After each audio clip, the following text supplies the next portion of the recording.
Welcome back to Networking Unleashed, Building Profitable Connections. I'm your host, Michael Forman, and today's episode is all about stepping out of the background and into the spotlight of your business and your life. My guest is a powerhouse in helping entrepreneurs break free from invisible patterns that keep them playing small. He teaches how to get into the zone, that focus, fearless energy where clarity flows, confidence rises, and opportunities multiply. So here's what makes his perspective so valuable. He doesn't just talk about mindset, he shows how it directly fuels profitable networking. Because you're fully present, fully assigned, and fully you, the right people can't imagine, I'm sorry, the right people can't help but be drawn to your energy. So if you've been holding back, waiting to be noticed, or playing it safe in the rooms you enter, this is your moment. Let's talk about what really means to your own story, activate your zone, and build bold, authentic connections that move your business forward. I hope I put all that correctly. I'm sorry if I didn't. Okay, so I would like to introduce today Dr. Gary Wohlman, PhD. He has quite an extensive background, which I'm going to let him do himself. Gary, welcome to the podcast. Sounds like you're inviting me to be up at bat, up Right. on stage. That's Close great. enough. That's beautiful. Welcome, everyone who's listening or watching or both, or any combination. I have, yes, a varied, adventurous background, born where you also grew up in New York. And I've been moving west my whole life, California, Hawaii, New Zealand, Australia, Bali, Thailand, and now I'm living on the east coast of Australia. I live in a permaculture community, and I have a very successful and very unusual, you can see already, way of, if I put it in one word, it would be multisensorize. Multisensorizing everything has been the calling card for me to have fantastic networking opportunities. I'll share a few with you, live moments, as well as the presentation doctor and speaker's mentor, which I am, coaching, helping people who have a message to share their voice and wisdom with the world in a somatic way. My background at Horace Mann Private School, actually in New York City. I graduated there cum laude, and along with honors, there's one student in each class that's given an award for the best combination of academics and athletics. I was a champion springboard diver and track star and gymnast. So I got that award as I graduated. And you know what? That same focus throughout my life, the marrying of the body and the mind has been the cornerstone of my success. And it's taken me first when I didn't get into medical school after going to Johns Hopkins to move to San Francisco and to discover all kinds of body therapies, psychodrama, all kinds of gestalt, bioengineering. I got into deep personal development, developed my own system, which is now called the Wallman method for the whole person, which was also government endorsed here in Australia after I moved here 40 years after developing a method of stretching the muscles in the body while speaking in rhyme and on the exhalations, just like Dr. Seuss, that propel people on this instant journey of their self-talk and immediately shifted their relationship with their body, their communication. Yes, we'll be talking about that. Their relationships, as well as their creativity and their contribution. So I've developed tools over, I'm now 73, at least 60 years, I'm sure longer, that are all about freeing the physical, emotional, and creative stored energy in a person's body. My networking and communication is based on body wisdom. And I'll share some specific examples with you over the years, some great stories, just in a few words from each time one of these happened that is so easy to pass on. And what a thrill to you who are listening and watching today. You'd like to know any more about my background? That's a short version right there. Okay, let's move into the questions and we'll get into it a little bit more. Yeah, You talk about getting into the zone to grow yeah, your business. you How do. does being in the state that, uh, how does being in that state impact the way that we network and connect with others? I'll give you a good example from something that just happened in the last 2 hours. It's getting cold here in Australia. And even though I went swimming at the dam today, which I do on our 800 acres of wild forest here, I have a wood-fired sauna. And I took a wood-fired sauna tonight by myself and got into the zone. I was meditating, I was chanting, I was singing, I was praying, I was breathing, I was stoking the fire the whole time. And I just came out about an hour ago. My fingers are still a little cool. Yet I tell you, by nurturing, empowering, and inspiring myself first throughout the day, this is the secret sauce to doing what I'm doing with you. I'm reaching who knows how many, it doesn't matter, people around the world from being in the zone. From being in the zone, it's like being on the dance floor with someone, being on the dance floor with yourself, and you have every move is in synchrony with yourself, your intentions, your intonations, and whoever you're connecting with. So I practice nurturing, empowering, and inspiring myself with every thought, word, and action. And that metaphysical practice, that inner practice, fills my day. And you can see I'm lit up, and it's a result of practicing. I'll give you another example. Just before this session, after coming out of the sauna, I was rehearsing some affirmations. And I teach this, but this is not affirmations by themselves. It's boring. It's dull, boring, verbal apparitions of affirmations. It's just words or on paper. So what I do is I record a whole script, just of the key affirmations. I put it on a Word document in my computer in multicolored and very attractive graphics that match the tonality of those affirmations. I have a candle going, this little light in the background here that is a multi-sensory experience. So I'm programming the affirmations into my psyche before I speak with you. And that is how, with all those practices I just shared with you, I get into the zone. I can see you looking for your next question, so I'll pause. Oh, that's all right. Listen, I'm always looking around for the questions and I am always intently listening to what you have to say because it is so very interesting. Thank you. Many entrepreneurs hold back without realizing it. What patterns do you see most often, and how do they sabotage meaningful networking?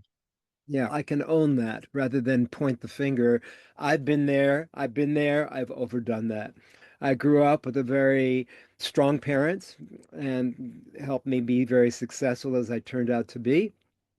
And at the same time, I know my mom had great expectations of me. I did become a super achiever, but I had a great sense of loathing inside that we all do, a self-talk that told myself I'm not enough. It was my core wound. It wasn't true, but I couldn't do enough A pluses to please her. And so I developed a belief that I'm not enough, I'm not good enough. Turning it around, the self-talk is absolutely essential to be able to free one's ability to be all that they can be in this life. So when I work with people, I see myself as an archaeologist of the soul. There's the physical stored tension on the surface layer. The physical tension has to be released, number one. Number two, the emotional self-talk. I'm not good enough. I'm afraid of this, whatever it could be. Make up your own version. We all have our own flavor. Then is released at the second level, the emotional holding stored energy patterns. And only then physical, emotional, can the creative layers of full self-expression, being absolutely magnificent in one's achievements in one's business and in relationships emerge. But it has to take place by first removing, as Michelangelo said, I saw the angel already in that marble, and I chiseled everything else away, so what was left was the angel. So this is the secret. Find out, identify where you're wounded. We're all wounded. Until you get to that layer, it's just all cotton candy and bubble gum and cotton floss and champagne, and it's not true.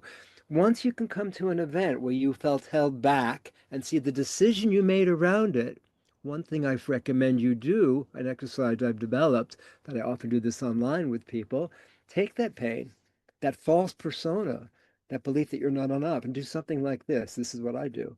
I send this program, this pattern, this pain, what I've taken in from my ancestors and others that I felt responsible for, and I send it back to the source with that strength, that full body wisdom, verbal, vocal, visual, simultaneously. I send it back to where it came. And then the self-talk. My new self-talk is I am creative. I am playful. I am transformational. I teach this, but we have to come to identify the negative, turn it through a releasing process, whatever works for you, into my new mission statement, my new self-talk is, and then multisensorize it, and then it becomes you very quickly. Very good. Very good. I'm listening to this and I can't wait to listen to this podcast after we're all done because I want to really go over everything that you had just said. Absolutely. But moving on, you help people step into the center stage of their life. How can Uh, networking serve as a stage, not just a strategy? that was a well-worded question. Well, I'm now reviewing in my psyche all the different experiences that I have had in networking in my life. And there's both the physical networking events online and in the physical that occur when your body is somewhere and you're interacting with humans. There's also the non-networking events where you feel a resonance with someone in the arena, in the audience, whether or not you're on stage or an event. I keep thinking about this particular moment, so I'm going to share it. Sure. The example. I was at, I believe it was a Werner Erhard Est or Landmark Forum, an event that had hundreds, thousands of people in this one assembly, in this one audience auditorium. And I kept seeing a woman over there, yeah, like 30, 40 people away. Every time I turned, she seemed to turn.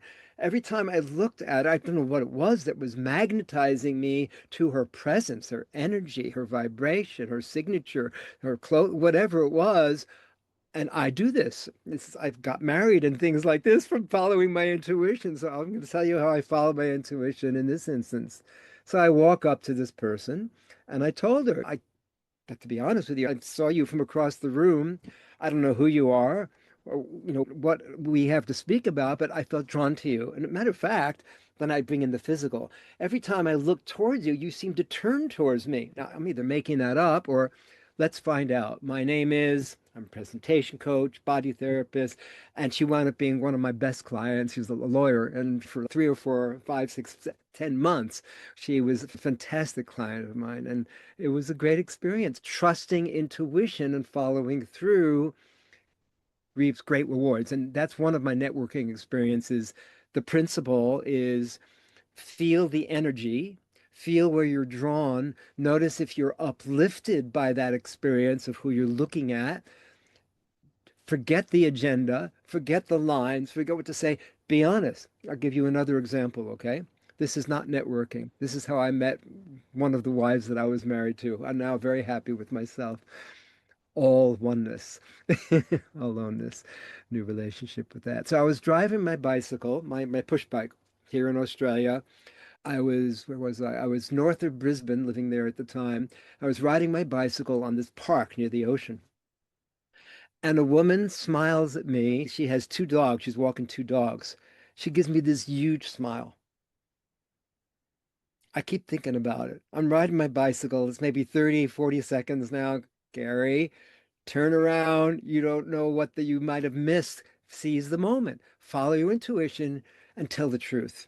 So I went back. I stopped in front of her and I said, "Excuse me, you gave me the most beautiful smile." I was being honest back there. And it just really touched me. I don't know who you are, yet I want to meet you.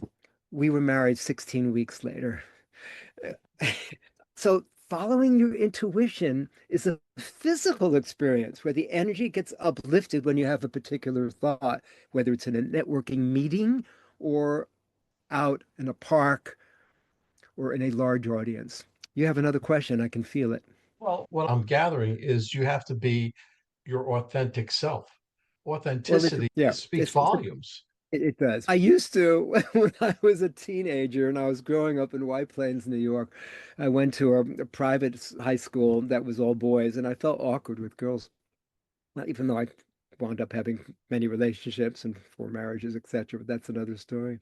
So I remember, and I haven't thought about this in probably 40, 50, 60 years, that when I was on the phone, I wrote down jokes. The girls that I was into, and I read the jokes on the phone. Oh my God, it's been a long ways. Now I trust leap and the net will appear. I trust the unknown. I like the unknown. There's a certain feeling of security that people, false security, have when they want to know what to say when before they say it. When I do my presentation coaching with people, but I want to get the structure first before presenting it. No, just tell me about it. The structure will form itself. Chagall, one of my great mentors, beautiful artist, beautiful, playful, joyful, biblical. He had tremendous wisdom in his painting. Someone asked him once, "How do you do that? How do you make these amazing shapes that are so accurate?" And he said this: I don't focus on the shapes. I focus on the feelings, the colors, and the colors become the shapes, and the shapes become the forms, and the forms become the what you're seeing in the imagery. So starting with the feeling and seeing what sound, movement, word, wisdom comes from that. This is my way through life. It's very different. I recognize that. All right, that's all right. Let me go on. So, what's the difference between showing up in a room and truly being present? And how can that shift transform a business conversation? Okay, I need to know you're making that as a distinction because to me that could be the same thing. So please explain that in more detail so I can make a distinction. Okay, so usually when somebody shows up in a room, they're they're really not present because you have to be confident, you have to know where you are, you have to know what you're doing, and you have to be present in a room. And just as another factor I'm going to bring into this was I go when I do a networking event Yeah. or something else, I go in with a servant's heart. Okay, I go in and I see what can I do for this person instead of saying, "Oh, look, I have this to sell, that to sell. I can do this for you, that for you." Listen, what can I do Okay. to make you more successful? Okay, I got it. Okay, that answers it. That's it. That answers the question. And now I'll answer my own version of you asking me that Sure. question. The difference between showing up and being fully present. Now I understand the question. Yeah. The difference between showing up, which to me, in the way you describe it, is not showing up as being present, but showing up with all of the stress of do I have my shirt buttoned and is my hair looking good, performing, so to speak, or what do I want to get out of this? What can I give to this? So here's how I do this. This is how I address it. One, I do what I've already told you I do, which is I feel where my body, energy, eye contact is drawn, and I move towards that no matter what it is. However, if I have the point of view or the thought inside of how can I be of service, just like what you said, to the situation, I don't think so much is about the person as what does this moment need? Because the moment needs something, but that person, their emergency, they fell down, their wife is this, or I broke my, it's colored by that, what just happened before. So when I look at it, I'm not just looking at the person, I'm looking at all that the moment is calling for to be in service. I recall recently someone who I highly respect gave me gave on his podcast, on his international show, a description of why are we here on this earth. And he gave this beautiful one sentence description. He said, "We are here to be in service to the creator, in service to creation." That's it. And I go by that. And that serves me really well when I'm in a networking meeting or a session. I'll tell you something that works for me online. This is a bit different, but it's a Sure. strategy. Okay. So it's not Okay. always following my feelings. I have a strategy that works as well. And this is what I do. So let's say we're on an online networking session. Okay. And people are talking to each other in the chat, and people are introducing each other for 30 seconds to a minute, and sometimes a bit longer, depending on how small the group is. This is what I do with almost everyone. I find where the yes is. I find where I feel a sincere, deep connection on some level with this person. I don't know what it's going to be later. And I write them. And I say these exact words. I'm remembering what I put in the chat. Really loved your share, their name, particularly what you said about and whatever it was that connected me with them. I'd love to have a video chat and explore mutual support. Here's my website. As the presentation doctor and speaker's mentor, I'd love to assist you. Bring your message, your voice, and your wisdom out to the world. Here's a link to have a complimentary video chat. Let's see what we can do for each other. So that's what I do in networking meetings. I just exactly what I just did is what I do. And a lot of people like that. And they're genuine connections. They're not false. They're not, because I found out what it is that really touched me. Sometimes I don't even remember. And I say, love what you shared. Let's have a video chat. So being honest here, it's not me always being so astute. Sometimes I forget, but I do honor that I want to make connection. And that helps tremendously in networking online. Got some more questions for me? Sure. How can someone create an environment internally and externally that keeps them in the zone when networking or building relationships? Described that already. I do it through physical practices. I live near a waterfall and a dam. I do yoga. I do stretching. Lately, just before this call today, I did something that I absolutely love. I told you I love to multi-sensorize affirmations when I'm working with people. So I was sitting here with the candle, with the affirmations in multiple colors and fonts. I was here with the video from voice memos on my Mac, on my iPhone, that I was listening to while reading the words. And I say the words both once out loud and then I sing them the second time. So they multi-sensorize in my psyche and they're immediately embedded in my cellular memory. I do this as a practice to get myself into zone. It's funny. Above my head, right here, you can't see it because I'm not going to turn, maybe I can. Yeah, if I go to the ceiling, look at those words. Can you see that? Can you read it? I can't read It that. says, get into the zone.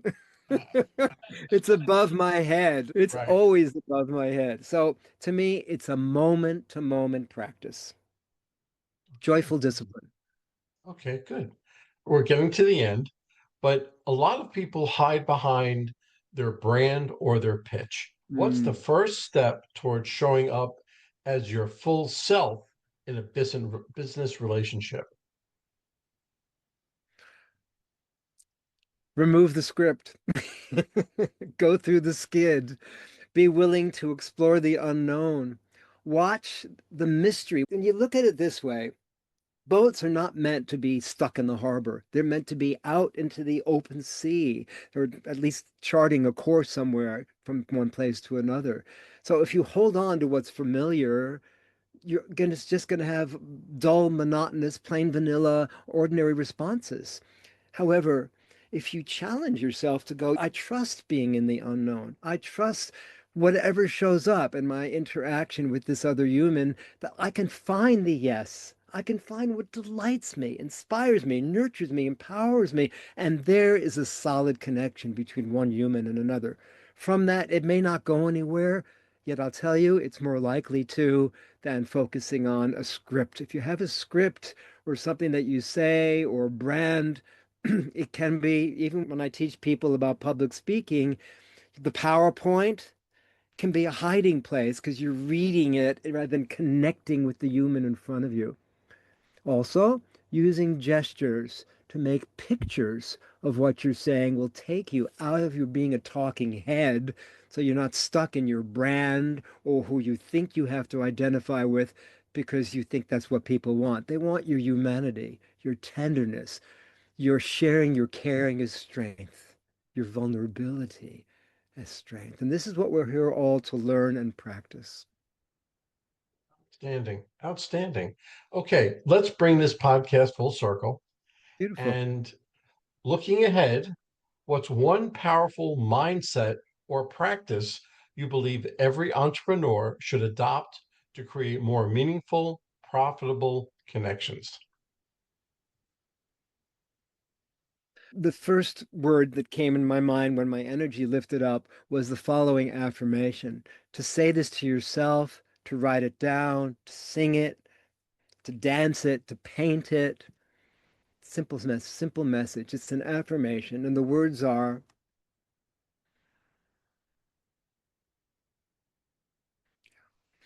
it's safe and easy for me to share my voice, message, and wisdom with you. And a shorter version is probably even better. I love sharing my voice, message, and wisdom with you. And an ending is often called for. I love sharing my message and wisdom with you and being fully received. So we have a lovely connection wherever it goes. So any variation of that, it's basically a shortest, simplest, strongest, specific statement. I call that the 5S principle affirmation that you can speak, write down, say it, sing it, and in a variety of multisensory ways, watch the magic, how quickly that will be manifest. So that's my greatest message to you is create an affirmation that you don't just write, but you live it every single moment, this moment, all the time in the world. Gary, that's great. It's wonderful advice, things to live by, things to know. It's just everything you're saying, just I can resonate with. So I want Beautiful. to thank you on every level. But The- let's say if somebody wanted to get hold of you, whether yeah. I know you're in Australia, I know you're on a mountain, but if they want to get hold of you, what's the best way for somebody to get hold of you? Sure. And I'll give you some links that you can put in the notes for this too. I'll send that to you afterwards. But for now, the very easy thing for you to remember, you who are listening, you who are watching, you who have a pen nearby, yes, get a pen out. That's right. Yeah. Oh, so in that drawer, yeah, where you put it last. That's it. Okay. So here it is. Pause. You can reach me easiest by putting in the link or writing it down now so you can remember it. mypresentationdoctor.com, spelled out, mypresentationdoctor.com.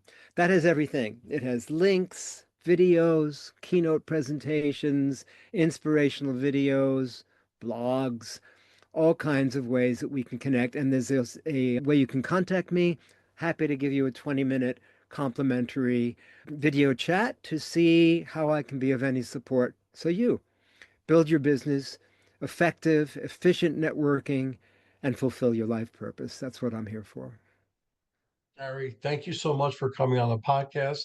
I hope my listeners got everything that you wanted out of it. And if not, they can always re-listen to it. But thank you again for coming on the podcast. A pleasure, true pleasure there, Michael. Thank you. I'm really honored to be having you ask me those questions, to have you be as open as you are to me, multi-sensorize a topic that could be just a talking head download. So I'm grateful for the opportunity. Make a difference. Well, hold on, folks. Don't go anywhere. Let's hear from our sponsors. David Neal, co-founder, Revved Up Kids. Revved Up Kids is on a mission to protect children and teens from sexual abuse, exploitation, and trafficking. They provide prevention training programs for children, teens, and adults. To learn more, go to revvedupkids.org. Henry Kaplan, Century 21. When it comes to making the biggest financial decision of your life, leave it in the hands of a proven professional, Henry Kaplan. Henry is a global real estate agent with Century 21, celebrating his 41st year in business. No matter where you're moving, Henry has the right connections for you. You can contact Henry at 561 427 4888. A huge thank you to our guest for sharing such incredible insights today. And of course, a big shout out to you, our amazing listeners, for tuning in and spending your time with us. If you're interested in my digital courses, being coached, or having me come and talk to your company, just go to Michael and fill out the request form. Remember, networking isn't about being perfect, it's about being present. So take what you've learned today, get out there, and make some meaningful connections. If you've enjoyed this episode, please don't forget to subscribe, leave us a review, and share it with someone who could use a little networking inspiration. Let's keep the conversation going. You can find me on Apple, Spotify, Pandora, YouTube, or my website, forman.com/podcasts.